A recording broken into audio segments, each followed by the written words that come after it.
Olá galera, tudo bem com vocês? É o missionário João Batista Ferreira na área para mais uma pequena catequese, mais um pequeno vídeo sobre as escrituras, né? Mostrando um pouquinho aqui algumas diferenças doutrinárias. O meu trabalho é justamente esse, falar sobre a questão das diferenças doutrinárias que tem entre o povo católico e o povo protestante. Todos somos cristãos, mas somos separados por a palavrazinha doutrina. Fica aqui no canal, se inscreva, dê aquele like, que você vai entender muito mais sobre essas questões que eu tento passar para os meus inscritos. Vídeos pequenos, 20 minutos para trás, 20 minutos e alguma coisa, mas que sempre traz muito conhecimento para vocês. Olha, o que é que a gente vamos meditar hoje? Vamos pedir a intercessão de São Pio de Pietrelcina, Nossa Senhora de Anguera, para mais um pequeno vídeo. Faço um apelo para vocês rezarem por mim, rezem por mim, reze pelo menos uma Ave Maria por mim, você que é católico que vê esse vídeo, que eu estou rezando por vocês também. Vamos que vamos, né? Vamos, eu vou sempre, estou lembrando aqui para vocês sempre do canal do nosso irmão, né? É lindo ser católico, ele tem um belo trabalho, sempre estou deixando o link aqui dentro dos comentários para vocês se inscreverem no canal dele também, tá bom? Olha, hoje eu vou dar uma explicação para vocês bem interessante. Olha, a Bíblia, ela é, eu estou com a Bíblia aqui na mão, a Bíblia Ave Maria, mas tem outras traduções aqui, mas eu trabalho muito com ela porque muitos têm a Bíblia Ave Maria, né? É uma Bíblia bem, pode-se dizer assim, bem popular, e é uma das melhores, né? Também tem a Vulgata de São Jerônimo, uma Bíblia do século IV, uma Bíblia sensacional também. Preste atenção. Olha, na época de Jesus, nosso Senhor, se lia-se o Velho Testamento, mas se lia-se de diferentes interpretações, por isso que dava alguns problemas na questão de entender o Messias, de entender algumas doutrinas sobre a ressurreição, e tinha problemas, como hoje dentro do cristianismo. Acho que vocês concordam comigo que tem problemas sobre essa questão. Fica um fala alguma coisa, outro fala outra, né? Por exemplo, os testemunhos de Jeová, eles não acreditam que Jesus é Deus, é uma heresia. Os adventistas acreditam que Jesus no Velho Testamento veio como São Miguel Arcanjo, outra heresia, mas tudo isso no contexto bíblico, e assim as coisas vão se espalhando. No tempo de Jesus, melhor dizendo, tinha 3 grupos religiosos formados, aqueles que continham, né, que tinham as escrituras nas mãos, né, as escrituras sagradas do Velho Testamento, os saduceus, né, que não acreditavam na ressurreição. Vou passar um texto aqui para vocês entenderem deles sobre a questão do estilo doutrinário dos saduceus. Os doutores da lei, que eram aqueles que tinham uma influência maior sobre as escrituras, aqueles que ditavam a lei civil a lei civil, que eu digo judaica, através das escrituras. Portanto, um povo que tem uma importância muito grande dentro do Sinédrio. E também os fariseus, que era um povo menos instruído nas escrituras, mas que também tinha doutores da lei, que faziam parte que tinham base nas escrituras muito forte, né? Era um povo mais pobre do que os saduceus, mas que tinham também uma ramificação e bons estudiosos das escrituras. Tanto é que São Paulo fala dessa questão de Gamaliel e como ele era instruído nas escrituras como um bom fariseu. Prestem atenção. Agora, o povo fariseu tinha um problema. Eles acreditavam na ressurreição, né? Os fariseus não acreditavam, mas só que os fariseus, ao contrário dos saduceus, os saduceus acreditavam que não existia a ressurreição. Por isso que vocês vão ver aquela passagem que eu vou passar aqui da mulher que é casada com os 7 irmãos. Eles fazem essa comparação. E os fariseus acreditavam na ressurreição, mas eles também acreditavam, como os presbiterianos, numa predestinação, algo que também é uma heresia. Tudo isso dentro das escrituras, e aí tinha entre eles no meio os doutores da lei que cumpriam mais fortemente a lei e a moral judaica. Olha, eu vou passar um pequeno pedacinho aqui do vídeo. Acho que vocês creio que vocês já viram muito desse vídeo, né? Sobre a questão, os cortes tem um podcast que o padre José Eduardo, um padre dominicano, fez. Olha, foi um debate, uma questão de troca de argumentações muito boa, um vídeo muito grande, né? Mais de 4 horas esse encontro do padre José Eduardo, um padre dominicano, um padre muito bom, com o pastor, ele fala que é batista, né? Paulo, não sei qual é a ramificação batista, mas daqueles batistas bem tradicionais que ele fala da fundação da sua igreja, né? No século 1600 e alguma coisa, não estou lembrado mais. Mas eles debatiam sobre a questão de patrística, sobre a questão de Nossa Senhora ser a Imaculada, sobre vários assuntos, e entre eles tem a questão dos reformadores. E entre os reformadores, o pastor, ele declara que dentro da igreja protestante, da ramificação protestante, que é uma ramificação do século XV em diante, século XVI em diante, né, que é cristã, mas que tem várias linhas doutrinárias, que eles têm um erro gravíssimo, né, nessa questão da má interpretação das escrituras. E é bem interessante que a gente encontra pastores aqui, teólogos protestantes, que dizem que isso não existe, é uma mentira deslavada, porque a gente vê o tanto de seita que tem, né? Seita, comunidade, o que os irmãos quiserem dizer. Mas esse pastor aqui, Paulo Batista, ele fala que tem, e é um erro gravíssimo. Vamos escutar. Agora preste atenção, aqui eu vou passar um videozinho, um cortezinho aqui de 2 minutos do vídeo. Eu não estou aqui querendo dizer que o pastor saiu convertido, não, tá bom? Quem quiser vá lá, assiste esse vídeo, está tendo muita repercussão. O pastor não é que ele saiu convertido para ser católico, não, mas ele, nessa questão aí, ele concordou com o padre José Eduardo, o pastor Paulo, que é um erro terrível, porque falta preparo para os pastores. Depois eu vou passar a Bíblia para vocês, tá bom? Escutem bem essa questão, eles falando sobre os reformadores. Nos diálogos com Lutero, porque o Erasmo não saiu da igreja, ele ficou na igreja católica. Ele diz assim: não faça isso. Não saia. Não saia, não faça um cisma. Porque a hora que você fizer isso, vai se tornar incontrolável, vai vir divisão em cima de divisão, divisão em cima de divisão. E nunca mais nós vamos chegar a uma concórdia, a uma unidade. Ele não ouviu o Erasmo. E o Erasmo tinha razão.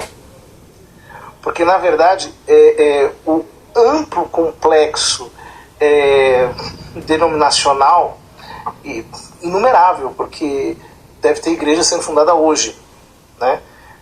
Eu digo sempre o seguinte: o protestantismo, ele, pastor, de um certo sentido, ele não fragmenta, ele pulverizou o cristianismo no Ocidente.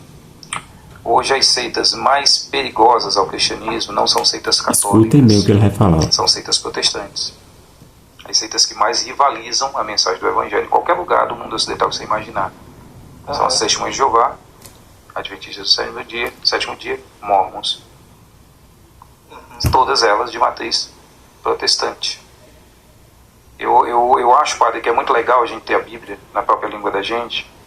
Eu não precisar estudar latim ou estudar uma outra língua para eu poder ter acesso ao texto. Muito legal eu ter acesso a esse texto da minha língua. Agora, a Bíblia nunca será um livro de fácil interpretação. Nós estamos discutindo aqui, dialogando sobre interpretação bíblica e outras coisas mais, história e outras coisas mais, há horas. Nunca a Bíblia foi um livro fácil de interpretação.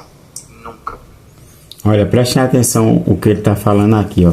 A Bíblia nunca foi. Aí ele vai mais para frente, quem quiser. É um vídeo muito comprido, mas o canal lá, o cara lá, ele cortou e colocou vários na plataforma do YouTube, vários vídeos cortados. Aqui eu estou assistindo até nos cortes do Inteligência, alguma coisa assim, do canal dele, do menino que fez essa locução, né, desse debate teológico entre o pastor Paulo Batista e o padre dominicano José Eduardo. Preste atenção que o pastor, ele fala de 3 ramificações protestantes que para ele é uma abominação: Testemunhas de Jeová, os Adventistas do sétimo dia, os Mormons.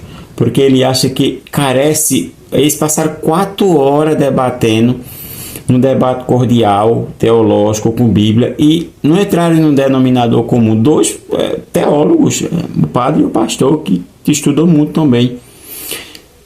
E a Bíblia não é de fácil interpretação, minha gente. Por isso que o padre falou aí dessa questão de, hoje mesmo, nesse momento que eu estou fazendo esse vídeo aqui, já ter surgido uma seita de alguma revolta de algum irmão protestante que estava dentro da igreja e não gostou da pregação do pastor ou da doutrina daquela igreja. E vai e faz a dele próprio. Aí depois todos falam assim, é a Bíblia a minha referência. Mas se for assim, minha gente, vai dar problema, porque desde o tempo de Jesus tinha problema. Por isso que Jesus vem, vamos entender agora, porque a Bíblia fala que a igreja é a coluna sustentável da verdade. Vamos entender por quê, né? 1 Timóteo, capítulo 3, verso 15.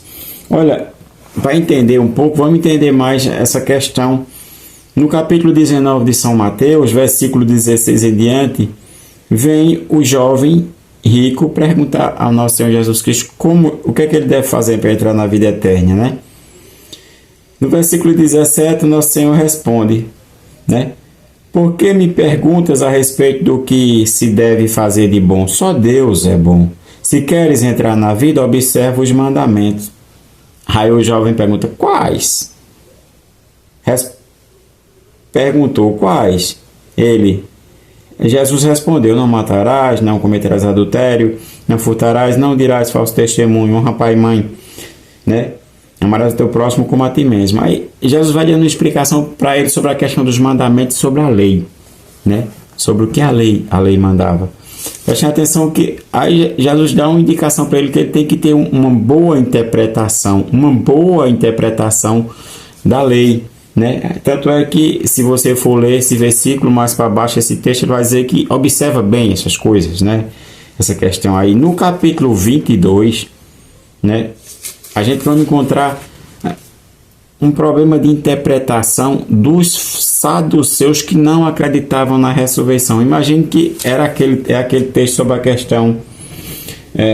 Eles fizeram uma pergunta ao nosso Senhor Jesus Cristo, interrogaram e falaram sobre a questão da lei de Moisés e a questão da viúva que era casada com o irmão morreu e ele foi dando exemplo até chegar aos 7 irmãos, né? Aí eles param de dizerem que ia dar problema se existisse a ressurreição, porque não, depois da ressurreição, qual era dos irmãos que ia tomar posse daquela mulher que tinha conhecido os 7 irmãos?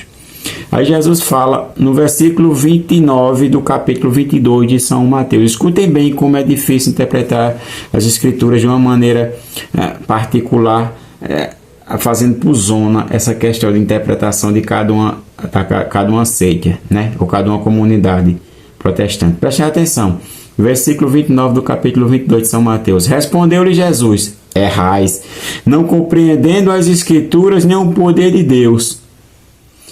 Aí ele vai explicar, na ressurreição os homens não terão mulheres e nem as mulheres maridos, mas serão como os anjos de Deus no céu. Aí a gente vê lá no livro do Apocalipse, no capítulo 7, né, você vai ver que aquela nuvem de testemunha, aquela nuvem, aquela multidão de gente que João pergunta ao ancião, né, quem são, e aí ele vai explicar que são aqueles que vieram, né, da terra e tal, e eles servem ao nosso Senhor no altar. Lá no capítulo 7 do livro do Apocalipse você vai entender bem essa questão. Mas a escritura ela tem que ter uma interpretação vinda da igreja. Preste atenção no que São Pedro falou. É bem interessante a gente quando lê Pedro, porque a gente vamos entender um pouco mais essa questão. A segunda carta foi como que São Pedro estivesse refutando esta livre interpretação protestante. Por isso que o pastor Batista ele fala que, cara, passou 4 horas falando com o padre José Eduardo, o dominicano, e não entraram no consenso teológico de quase todos os assuntos.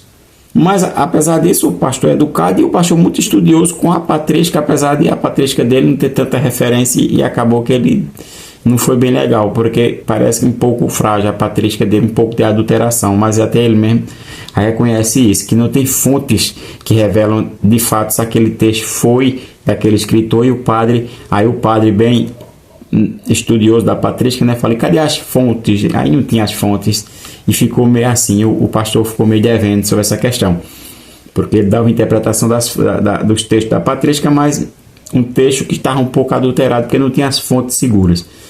Mas dentro desse contexto é muito complicado a livre interpretação. Por isso que São Pedro fala na sua segunda carta, refutando essa questão no capítulo 1, verso 20. Antes de tudo, sabei que nenhuma profecia da Escritura é de interpretação pessoal, porque jamais uma profecia foi proferida por efeito de uma vontade humana. Homens inspirados pelo Espírito Santo falaram da parte de Deus. Esses mesmos homens que receberam o Espírito Santo em Pentecostes. Portanto, a Escritura ela é interpretada pelo próprio Espírito Santo que caminha dentro da igreja. Reparem o Conselho de Jerusalém, quando se terminou tudo ali no capítulo 15, a gente vamos entender bem no capítulo 15, vou deixar o texto bíblico aqui para vocês, né? Capítulo 15, verso... Deixa eu chegar aqui no capítulo 15. Capítulo 15, verso 28. Com efeito, apareceu bem ao Espírito Santo e a nós não vos impor outro peso, além do seguinte, indispensável. Prestem atenção que o Espírito Santo é que interpreta dentro da igreja. Imaginem vocês, o próprio Pedro, ele mostra novamente que isso é errado, essa livre interpretação, na sua segunda carta, também na sua segunda carta, no capítulo 3, verso 16. Né? Prestem atenção o que ele fala sobre essa questão, né? Olha, o que ele está explicando sobre as cartas paulinas, né? Eu vou pegar do versículo 14. Portanto, caríssimos, esperando essas coisas, esforçai-vos em ser por ele achados sem mácula e irrepreensíveis na paz. Reconhecei que é longa a paciência do nosso Senhor, vós é salutar. Como também vosso carisma, irmão Paulo, vos escreveu, segundo o dom da sabedoria que lhe foi dado, e é o que ele faz em todas as suas cartas, mas nas quais fala nesses assuntos. Nela há algumas passagens difíceis de entender, cujos sentidos espíritos enganadores ou pouco fortalecidos deturpam para a sua própria ruína, como fazem também com as demais escrituras. Olha, o teólogo protestante, eu já vi um teólogo famoso protestante falando isso, e muitos pastores, a Bíblia se auto-explica, ela não se auto-explica, porque se eu leio dentro da minha cabecinha, eu vou interpretar ela da maneira que eu quero, e aí eu fujo do colégio apostólico. Imagino vocês que na Bíblia Ave Maria tem algumas referências bíblicas aqui, por exemplo, Lucas 10:16, quem vos ouve a mim ouve, quem vos rejeita a mim rejeita. Esse Espírito Santo trabalha dentro dessa igreja, né? Essa igreja que foi instruída pelo Espírito Santo, e quando foi enviado, nosso Senhor Jesus Cristo falou, o Espírito da verdade ficará eternamente convosco, o Espírito Santo vos ensinará todas essas coisas. E também dá uma referência bíblica de Mateus 28:20, e também o Evangelho de São João 14, versículo do 16 ao 26. O Espírito é que revela dentro da igreja. É bem interessante a gente entender isso, para a gente compreender e fugir desse livre exame das Escrituras, porque nenhuma interpretação pode ser interpretada de uma maneira particular, como fala São Pedro no capítulo 1, verso 20 da sua segunda carta. Olha, salve Maria, viva Cristo Rei. Vou deixar novamente aqui o link do canal do nosso irmão Clebson. O canal é lindo ser católico, e trabalho bom que ele está fazendo, está começando agora. Galera, vamos dar uma força, está começando agora, ele precisa de alguns inscritos para começar as curtidas e surtindo efeito e passando para um para outro. Ele vai crescendo devagarzinho, ele tem tudo para crescer, né? O professor Fábio, que também tem o canal desse Protestante Fábio Pentecostes, vai lá, compartilhe com os estudos do professor Fábio também. Vamos andar, né, de mãos dadas, né? Salve Maria, viva Cristo Rei. Nossa Senhora de Anguera e Santo Padre Pio, rogai por nós. Que as chagas de nosso Senhor Jesus Cristo seja o nosso refúgio e a nossa morada. Olha, não deixe de rezar uma Ave Maria por mim, não. Estou rezando por vocês. Rezem por mim, tá bom? Para que a gente consiga ter paciência, escutar, aprender para a gente não falar aqui coisas que a gente não compreende, né? Temos que estudar bastante para poder explicar as escrituras, que não é fácil. As escrituras, ela carece de tempo para você absorver o seu ensinamento dentro do contexto bíblico doutrinário da igreja. Portanto, o que fala São Paulo a Tito? Tito 2:1, né? Que o teu ensinamento seja conforme a sã doutrina. Tito 1:9, ele deixa bem claro essa questão de uma boa doutrina para aprender a refutar, a corrigir no momento certo, tá certo? Salve Maria, viva Cristo Rei.